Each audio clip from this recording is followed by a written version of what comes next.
살아계신 하나님 아버지, 독생자 예수 그리스도를 이 땅 가운데 보내주셔서 우리를 구원하시기 위해 십자가를 지신 주님의 하나님 은혜에 감사드립니다. 아멘. 또한 우리를 자녀 삼아 주시고 이 땅 부모님을 통하여 하나님의 사랑을 받게 해주신 하나님께 찬양하며 예배드리도록 인도해 주심에 감사를 드립니다. 아멘.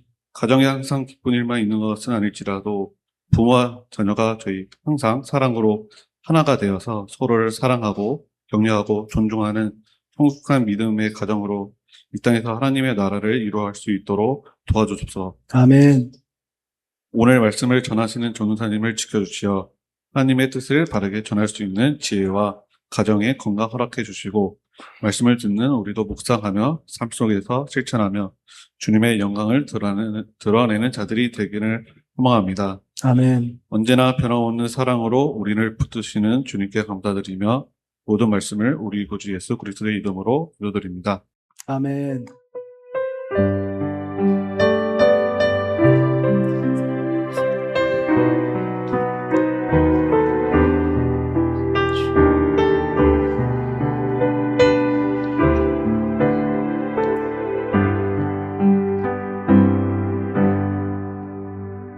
사도신경으로 우리의 신앙을 고백합시다. 시작. 전능하사 천지를 만드신 하나님 아버지를 내가 믿사오며 그 외아들 우리 주 예수 그리스도를 믿사오니 이는 성령으로 잉태하사 동정녀 마리아에게 나시고 본디오 빌라도에게 고난을 받으사 십자가에 못 박혀 죽으시고 장사한 지 사흘 만에 죽은 자 가운데서 다시 살아나시며 하늘에 오르사 전능하신 하나님 우편에 앉아 계시다가 저리로서 산자와 죽은 자를 심판하러 오시리라. 성령을 믿사오며 거룩한 공회와 성도가 서로 교통하는 것과 죄를 사하여 주시는 것과 몸이 다시 사는 것과 영원히 사는 것을 믿사옵나이다. 아멘. 우리의 신앙 고백이었습니다. 오늘 설교는 우리 사도신경 신앙 고백의 마지막 영원히 사는 것을 믿사옵니다에 관하여 설교한답니다. 2016년 5월 10일 청년부 예배입니다. 자, 오늘 설교의 제목 한번 보실까요? 영생과 영면의 차이를 너는 알고 있니? 입니다. 오늘 설교의 제목이 어떠신가요? 혹시 이 설교의 제목 어디서 들어봤는데 하시는 분이 계신가요? 어디서 본 듯하다 하시는 분 있어요? 네, 있나요? 네, 혹시 이 설교의 제목이 익숙하다 하시는 분은 아마 이 노래를 들어보셨을 거예요. 아이고, 본문이 나오는군요. 네. 자, 이 그림은 뭐냐면요. 한로로라는 아티스트의 앨범 자켓이에요. 네. 이 자켓, 이 앨범 안에 있는 곡 중에 0 더하기 0이란 노래가 있습니다. 한로로는요, 요즘에 참 주목받는 가수예요. 뭐 올해의 음악인상 이런 것도 받더라고요. 젊은 친구인데 가사를 정말 탁월하게 잘 씁니다. 가사를 요즘엔 잘 듣지 않는 시대라고 말을 하는데요. 깊이 있는 가사, 은유적인 가사, 삶이 담겨있는 가사로 또 소설도 쓰는 친구거든요. 그래서 많은 젊은이들에게 위로와 사랑과 희망을 전한다고 평가받는 사람이에요. 이 노래의 가사, 그 한로로의 노래 중에 0 더하기 0이란 노래의 가사에는 저를 감탄하게 하는 많은 표현들이 있었어요. 그 중에 제 마음에 깊게 남은 가사가 이 부분 중에 영생과 영면의 차이를 너는 알고 있니? 라는 가사였어요. 오늘 설교의 제목이죠. 이 질문을 우리 안디옥 청년들에게 꼭 나누고 싶었습니다. 영생과 영면의 사전적 의미는 이러합니다. 영생은 영원히 사는 것을 의미해요. 영면은 영원히 잠들다라는 뜻입니다. 보통 영면은 여러분들 아시다시피 죽음을 표현할 때 쓰이지요. 그리스도인은 영면의 삶에서 영생의 삶으로 옮겨진 사람들입니다. 그래서 우리는 이 가사의 질문처럼 영생과 영면의 차이를 알아야 합니다. 오늘 우리가 볼 하나님의 말씀은 베드로후서 1장 10에서 14절 말씀이에요. 우리 함께 한 목소리로 같이 읽도록 하겠습니다. 시작. 그러므로 형제자매 여러분, 더욱더 힘써서 여러분이 부르심을 받은 것과 택하심을 받은 것을 굳게 하십시오. 그러면 여러분은 넘어지지 않을 것입니다. 또한 여러분은 우리의 주님이시며 구주이신 예수 그리스도의 영원한 나라에 들어갈 자격을 충분히 갖출 것입니다. 그러므로 비록 여러분이 이런 것들을 알고 있고 또 받은 진리에 굳게 서 있지만 나는 언제나 이런 것들을 두고서 여러분을 일깨우려 합니다. 나는 이 육신의 장막에 사는 동안 여러분의 기억을 일깨워서 분발하게 하는 것이 옳다고 생각합니다. 우리 주 예수 그리스도께서 나에게 보여주신 대로 내가 육신의 장막을 벗을 때가 멀지 않았음을 알고 있기 때문입니다. 아멘. 오늘 본문은 새 번역판의 본문을 가지고 왔습니다. 오늘 본문은요, 오늘 본문을 이야기하고 있는 사람은 베드로 사도지요. 베드로 사도는 오늘 본문에서 일깨우다란 표현을 사용합니다. 그가 일깨우기 원하는 것은 예수 그리스도의 영원한 나라, 그곳으로 부르심을 받은 우리들이란 사실이에요. 육신의 장막에 있을 동안 베드로는 우리를 깨우치기를 원하며 우리가 육신의 장막에 있는 동안 이것을 기억하고 살아가기를 원합니다. 이 일깨움으로 우리는 주님을 향해 걸으며 넘어지지 않을 것입니다. 오늘 설교가 베드로 사도가 그렇게도 원하던 일깨움을 전하는 설교가 되기를 성령 하나님께 구합니다. 어느 날 밤이었습니다.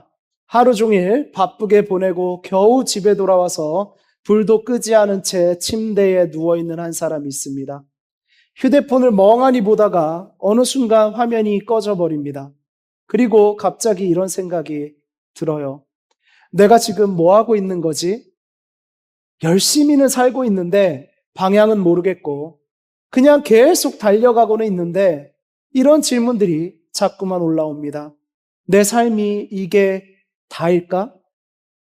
그냥 이 하루가 반복되고 그러다가 끝나는 게 삶일까?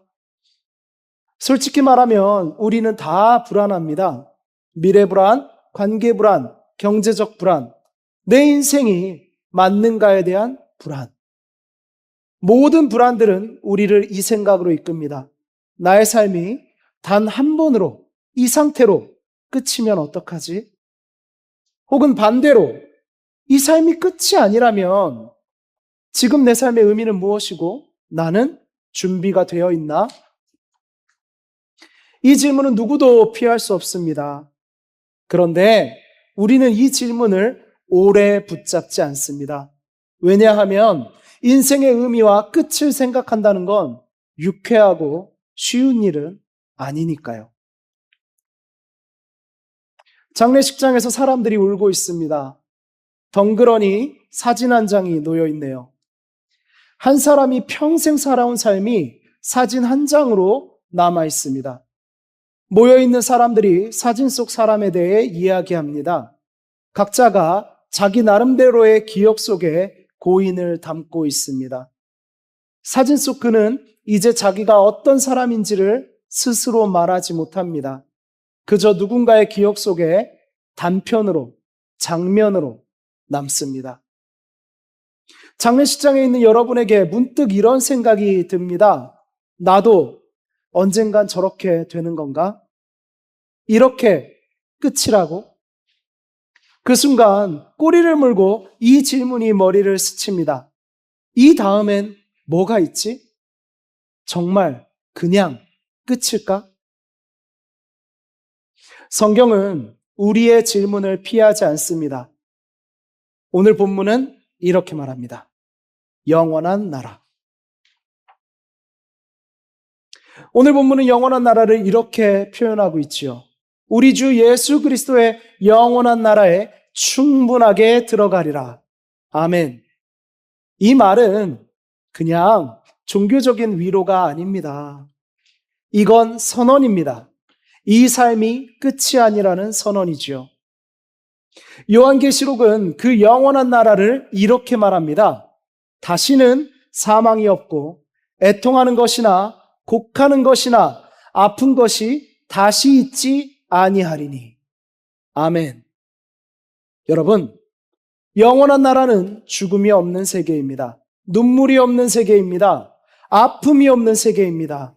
이건 단순히 좋은 곳을 말하는 것이 아닙니다. 우리가 평생 경험한 여러분들의 그 모든 상처가 완전히 끝나는 영원한 세계입니다. 그런데 우리는 이렇게 생각하죠. 영생이란 말, 이렇게 느껴지지 않습니까? 너무 막연하다. 너무 멀리 있는 것 같다. 현실감이 없다.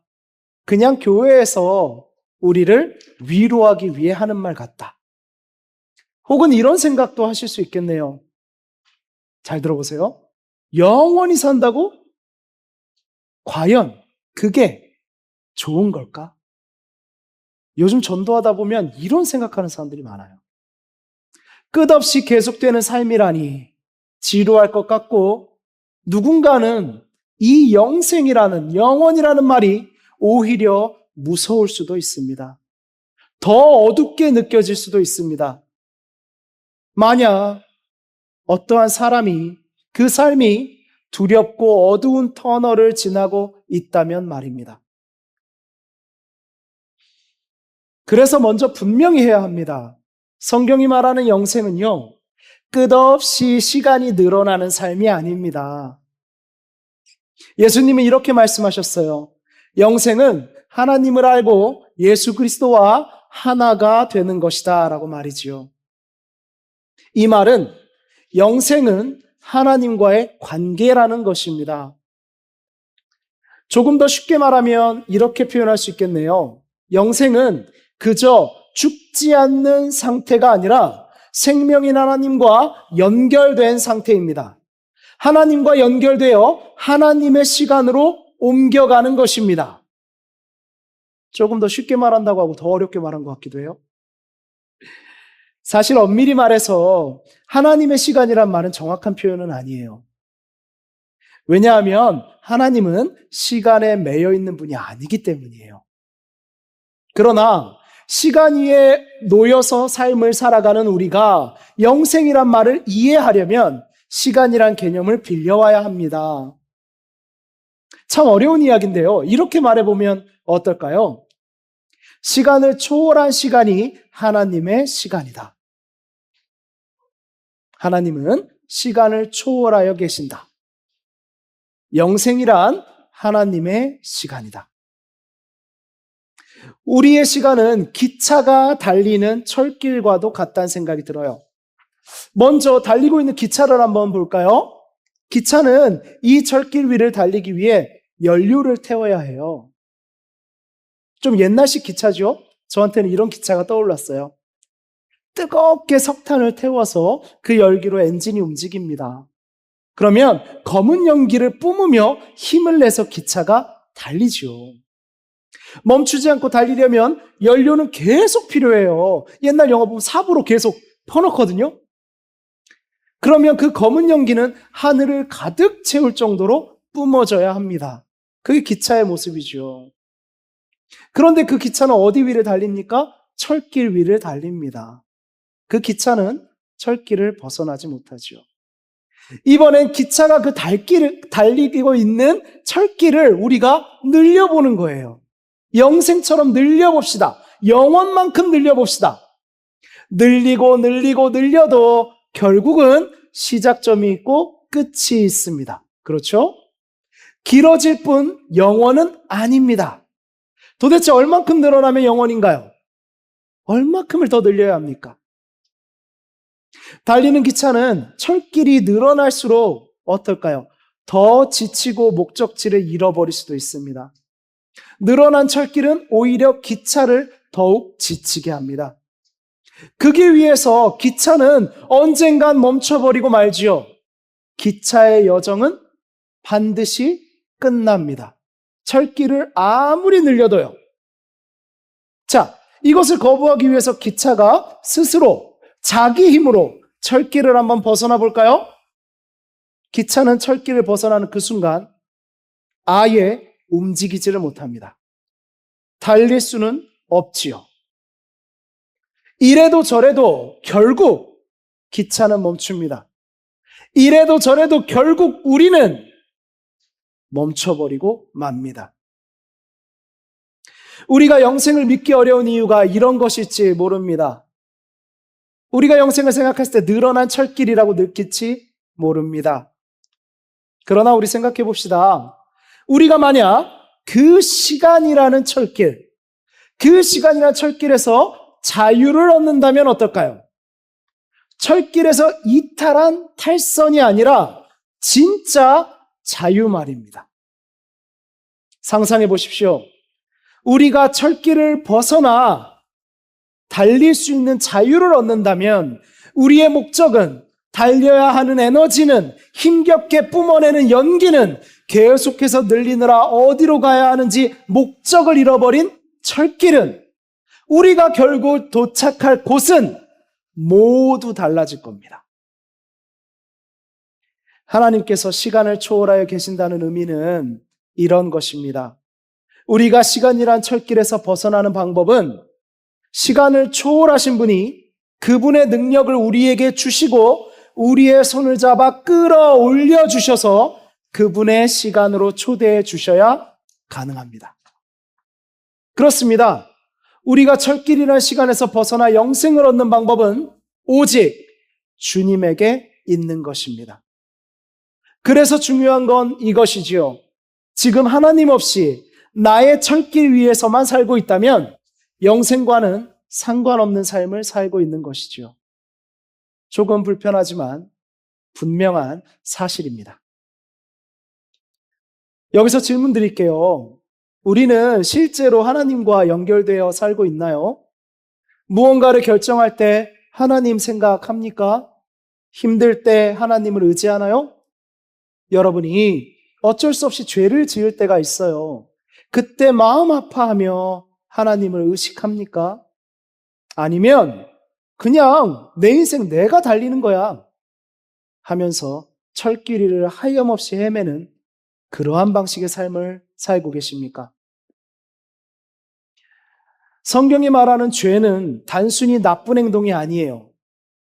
죄는 이것입니다. 하나님과 끊어진 상태입니다. 그래서 겉으로 잘 살아도 속은 계속 공허합니다. 그래서 계속 뭔가를 채우려 합니다. 성공, 돈, 관계, 인정. 그런데 채워집니까? 채워지지 않습니다. 사실 이게 문제입니다. 계속 구해도 채워지지 않습니다. 그래서 우리는 그걸 남들에게도 바랍니다. 자식에게도 바랍니다. 이런 것을 채우라고 말합니다. 그 공허함이 계속해서 반복됩니다. 인간들은 그래서 계속 공허한 삶을 삽니다. 중요한 것은 하나님과 끊어진 상태, 화면에 보이시는 단절입니다. 그래서 우리는 계속 허전합니다. 세월을 반복하여 허전합니다. 세대를 반복하여 허전합니다. 성공에도 허전하고 관계 속에서도 외롭고 무언가를 이뤄도 만족이 없습니다. 그 다음엔 또 불안이라는 역이 기다리고 있습니다. 왜냐하면 연결이 끊어졌기 때문입니다. 그런데 놀라운 일이 일어났습니다. 우리가 하나님을 찾은 게 아니라 하나님이 우리를 찾아오셨습니다. 예수님이 오신 이유입니다. 우리의 죄를 대신 지시고 십자가에서 죽으시고 다시 살아나셨습니다. 믿으십니까? 왜 그렇게 하셨습니까? 끊어진 연결을 다시 이어주시기 위해서입니다. 예수께서 우리가 되셔서 우리의 죄값을 모두 치르시고 이루신 모든 걸 우리에게 주셨습니다. 예수님이 이루신 모든 걸 주셨어요. 의로움, 하나님의 아들, 그것도 우리에게 주셨습니다. 그래서 우리는 하나님과 함께 영원한 부활의 생명을 얻었습니다. 생명이신 하나님과 연결되었으니까요. 이것이 우리가 믿고 전하는 복음입니다. 우리는 하나님의 자녀로 영원한 나라에서 살게 되었습니다. 예수 그리스도로 인해서 우리가 영원한 나라에 들어갈 수 있습니다. 본문을 한번 다시 살펴보십시오. 11절을 개역개정의 번역은 이렇게 말하고 있거든요. 이같이 하면 우리 주 곧 구주 예수 그리스도의 영원한 나라에 들어감을 넉넉히 너희에게 주시리라. 아멘. 여러분, 그 나라에는 아무나 들어가는 게 아닙니다. 왜냐하면 그 나라는 예수 그리스도의 나라이기 때문입니다. 철길이 전부인 줄 알고 철길에 어디 가네 자랑하며 달리는 분들은 들어가지 못합니다. 그 철길은 그 나라로 향하지 않기 때문입니다.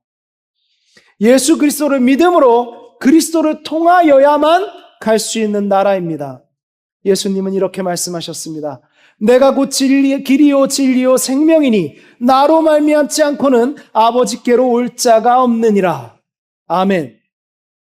길은 하나입니다. 연결 통로는 하나입니다. 성육신하신 예수 그리스도입니다.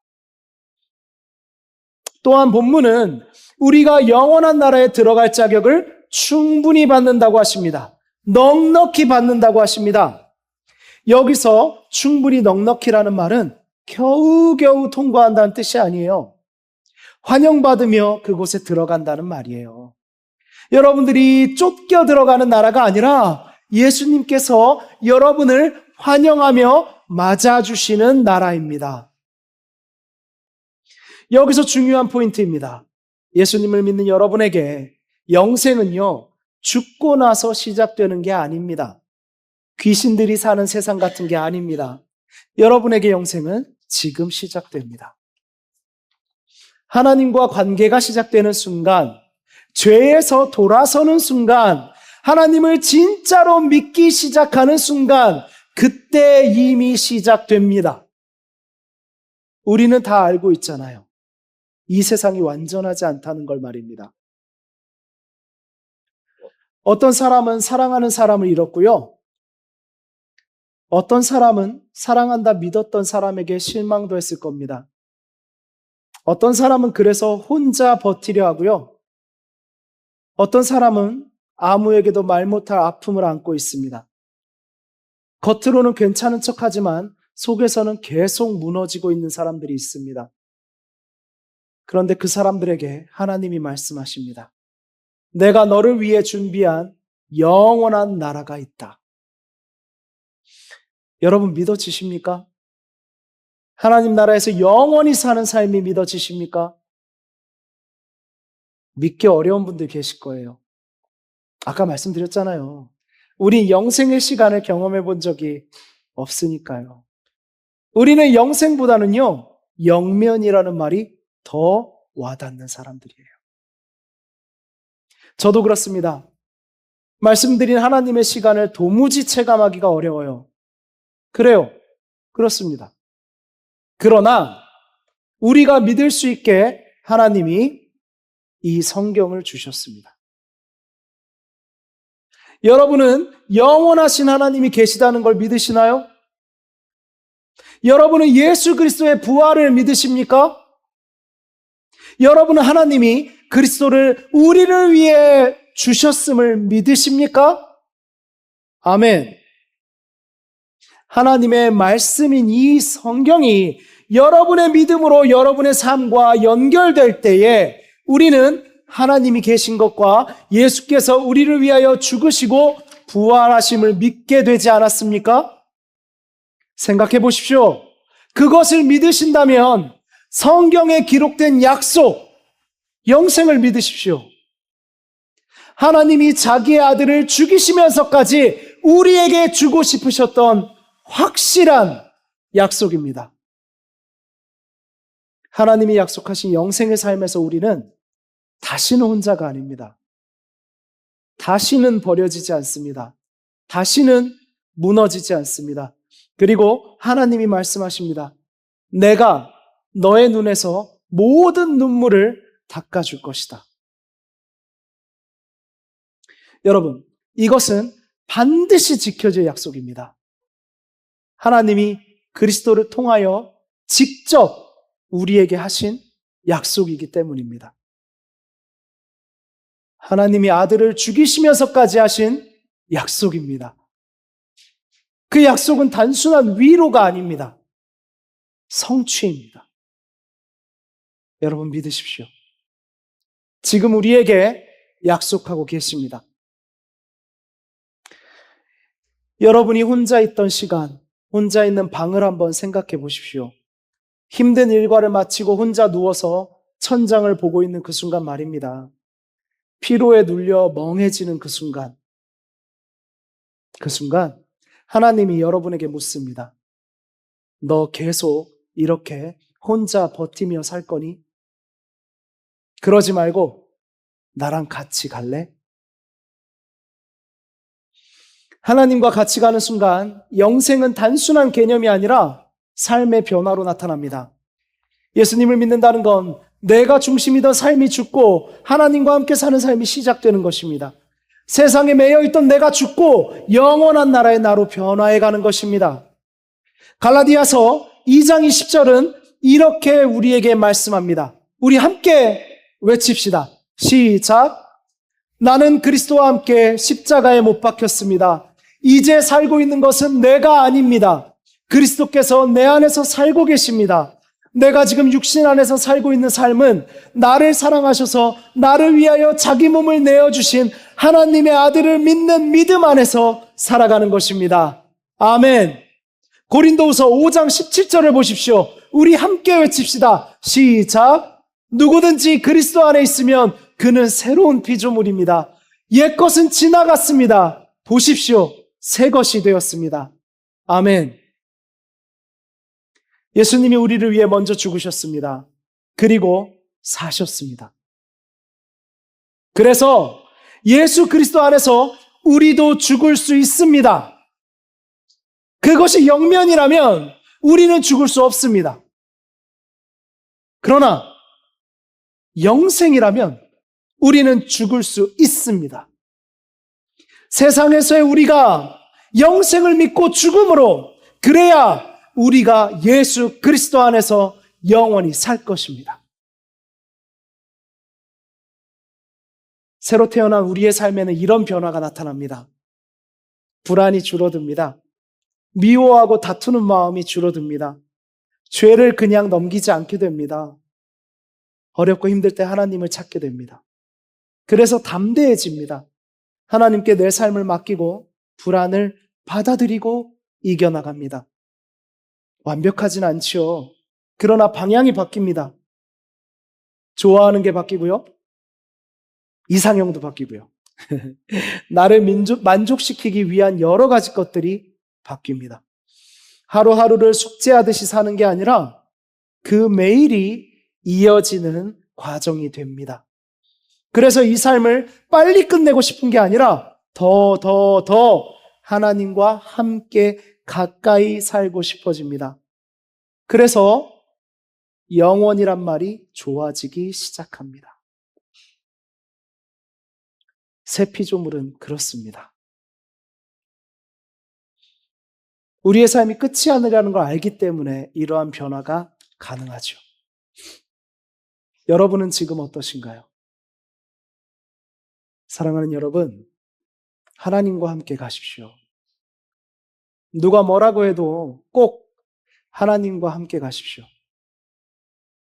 나 혼자 사는 삶에서 하나님과 함께 사는 삶으로, 단절에서 연결로 한 걸음을 가십시오. 부탁합니다.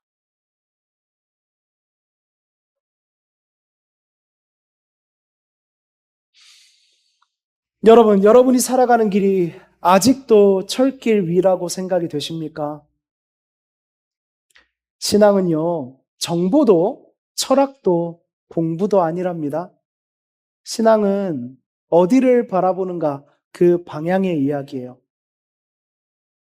지금 여러분들이 철길 위를, 어디로 가는지도 모르는 그 길을 억지로 달리고 계시다면, 어디로 가는지 모를 그 인생이라는 철길 위에서 낙담하지 마시고 하늘을 바라보십시오.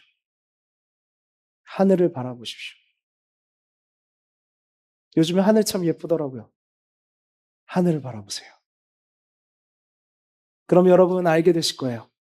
하나님은 그 순간 우리에게 묻습니다. 너 어디로 가고 싶니? 신앙은 복잡하고 어려운 게 아니에요. 하나님과 같이 가는 것입니다. 나 혼자 사는 삶에서 하나님과 사는 삶으로 단절해서 연결로 여러분의 고개를 돌리십시오. 죄를 인정하고 하나님께 돌아서고 예수님을 믿는 것, 그거면 됩니다. 죄를 인정하고 하나님께 돌아서고 예수님을 믿는 것, 그거면 됩니다. 그게 여러분 삶의 방향 전환입니다. 여러분은 목적지를 모르던 철길을 벗어나 영생의 길로 가게 될 것입니다. 사랑하는 여러분, 솔직히 말해봅시다. 우리는 이미 이 세상에서 너무 많은 걸 경험했어요. 게으르다고요? 열심히 안 살아본 사람이 있습니까? 너희들 왜 그러니? 여러분들 책망, 잔소리, 불안한 이야기를 들을 때 그거 여러분이 몰라서 그렇습니까? 아니잖아요. 여러분도 이미 많은 걸 경험했어요. 열심히 살아봤는데 허무했고, 사람을 믿었는데 상처받았고, 무언가를 이루어도 오래가지 않았습니다. 왜 이리 실수는 많이 합니까? 티내기 싫고 이제 어른이고 좀 알고 강한 모습을 보이고 싶은데 왜 이렇게 틀렸다고 하고 왜 이렇게 모자르다고 하고 부족하다는 소리만 듣습니까? 그래서 우리 안에 이런 갈망이 생기죠? 완전히 행복한 곳은 없을까? 완전히 안전한 관계는 없을까? 완전히 끝나지 않는 기쁨은 없을까? 사랑 참 얘기 많이 하는데 완전한 사랑, 진짜 완전한 사랑